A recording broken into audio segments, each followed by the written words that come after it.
ঈদের আনন্দ শেষে আবারও কর্মচঞ্চল জীবনে ফিরছে মানুষ। প্রিয়জনদের সঙ্গে সময় কাটিয়ে ব্যস্ত শহর ঢাকায় ফিরছেন কর্মজীবীরা। সকাল থেকে রাজধানীর কমলাপুর রেলওয়ে স্টেশনে উপচে পড়া ভিড় লক্ষ্য করা গেছে।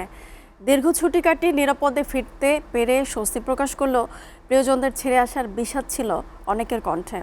হাসিবুল ইসলাম শান্তর প্রতিবেদন। ঈদের ছুটি শেষে রাজধানী ঢাকায় ফিরতে শুরু করেছেন কর্মজীবী মানুষ। সকাল থেকেই কমলাপুর রেলওয়ে স্টেশনে দেখা যায় মানুষের ভিড়। দূরপাল্লার ট্রেনগুলো একের পর এক পৌঁছাচ্ছে স্টেশনে।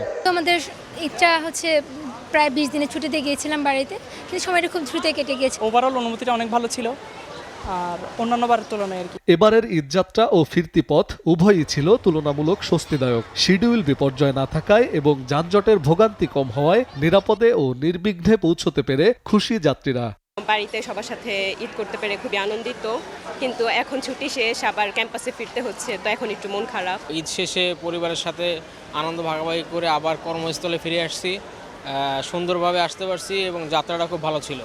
তবে ফেরার এই আনন্দ সবার জন্য এক নয়। কারো কারো চোখে মুখে ঢাকা ফেরার তাড়না থাকলেও কণ্ঠে ফুটে উঠেছে প্রিয়জনদের ছেড়ে আসার আক্ষেপ। ফ্যামিলির সাথে ঈদ করাটা আনন্দটাই অন্যরকম, এই জন্য ঈদে দেশে যাওয়া।